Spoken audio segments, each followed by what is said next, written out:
नमस्कार. भारत कला दर्पण news network मध्ये आपलं सहर्ष स्वागत. आणि बातम्या आहेत खास कला कृतींच्या या उत्सवाच्या, कला उत्सवाच्या. अभियंता भवन अमरावती येथे सांज हा कला उत्सव आणि एक्झिबिशनला सुरुवात झालेली आहे. आणि त्यानिमित्तानं भारत कला दर्पणची टीम तिथे पोहोचली आणि एक सुंदर असा एक्झिबिशनचा सोहळा, उद्घाटन सोहळा आणि सोबतच विक्री, सोबतच आकर्षक अशा सर्व घरगुती साहित्य वस्तू, विविध कलाकृती बघायला मिळाल्या. आपणा सर्वांना आवाहन आहे आयोजकांच्या वतीने, आपण सुद्धा या एक्झिबिशनला भेट द्यावी आणि याचा आनंद घ्यावा. 6, 7, 8 ऑगस्ट 2025 अशा 3 दिवसीय या उत्कृष्ट आणि सजावट संपूर्ण डेकोरेटेड अशा या सोहळ्याला आपण नक्की भेट द्यावी. या निमित्तानं आपण नवीन नवीन गोष्टी शिकतो, खरेदी करतो आणि एकमेकांना भेटत असतो. हा एक पारिवारिक सोहळा आपण नक्की अनुभवावा.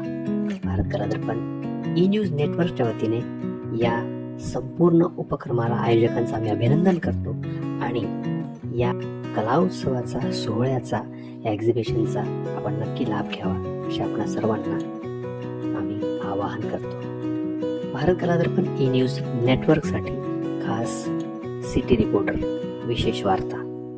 आईच्या भूमिकेने जेव्हा आपण समाजाकडे बघतो तर आई आता हातभाल होणारी आई नाहीये. आताच बर्वे मॅडमची बोलत होती आणि बोलणं अत्यंत गरजेचं आहे. विक्री तर होईल हो, विकायला बसणारे दगड विकायला बसले कशा नाही का, घोंगडं पांघरून मी सोनं विकायला बसलो, कुणी आलं नाही, माहिती ना सगळ्यांना हे. आणि ज्या वेळेस मी असं काहीतरी चांगले कपडे घालून दगड विकायला बसतो तरी लोक येतात. आजकाल महिलांना ताई सांगावं लागत नाही की मी शॉपिंगला जाऊ का, त्या मनाने जातात. It is taken as granted. तर तुम्ही त्रास घेऊ नका की बाबा शॉपिंग करा वगैरे, ते महिला करतात. ही त्यांचा एक, त्यांच्यामधला एक गुण आहे. कदाचित पुरुष मंडळी करणार नाहीत पण महिला निश्चितच करतात. चिकित्सक असतात, त्यांना आवडतं नवीन नवीन गोष्टी हे करायला देखील. उलट अशा पद्धतीचं एकत्र असे स्टॉल्स मिळणं मात्र अतिशय चांगली गोष्ट आहे की एकाच छत्रछायाखाली सगळं एकत्र येत आहे.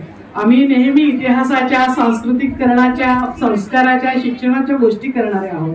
कमर्शियलायझेशन आता येतं आहे शिक्षणामध्ये आणि आपण एका व्यापारी दृष्टिकोनातून याच्याकडे बघताना हे ठीक आहे, ओके, कारण ग्राहक आणि विक्रेता आणि घेणार आहे दोन्ही सुद्धा विषय महत्वाचे तेवढेच आहेत. आज आपण आपल्या सरकारची म्हणा कोणाची पण पॉलिसी आहे की आज आपल्याला कोणतंही प्रोडक्शन करत असताना समाजाभिमुख आहे का, उपयोगाचं आहे का, याच्यामध्ये काही इनोव्हेशन्स आहेत का, हे अनेक गोष्टी करून आपण जेव्हा उतरत असतो आणि कशा पद्धतीनं मार्केटिंग असतं, त्यामध्ये आवश्यक असणारे कम्युनिकेशन स्किल्स आहेत, तुमची पर्सनॅलिटी आहे, एखादा प्रॉडक्ट विकण्यासाठी असणारं कन्व्हिन्सिंग ॲबिलिटी आहे तुमची, ती कशी आहे.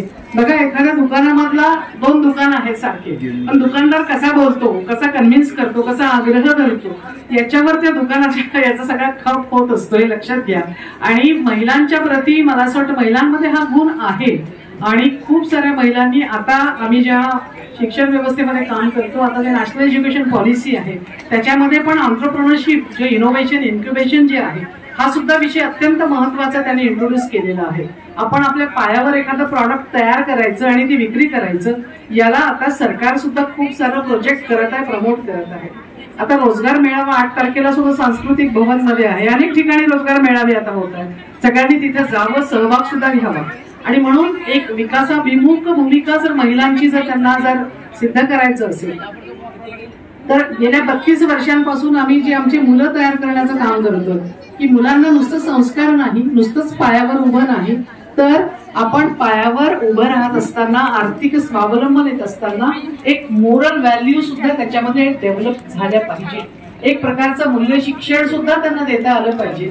कसल्याही प्रकारची फसवणूक स्वतःची करू नये. स्वतःच्या शरीराचा, मनाचा, समाजाचा आणि देशाचा विकास करावा. या सांज एक्झिबिशनच्या माध्यमातून महिला शक्ती आपल्यासाठी घेऊन येत आहे सेवा, संवेदना, संवाद आणि सुंदरता. नक्की भेट द्या आणि या संपूर्ण उपक्रमाचा, सोहळ्याचा, कलाकृतीचा तुम्ही सुद्धा आनंद घ्या. अभियंता भवन दिनांक 6, 7, 8 ऑगस्ट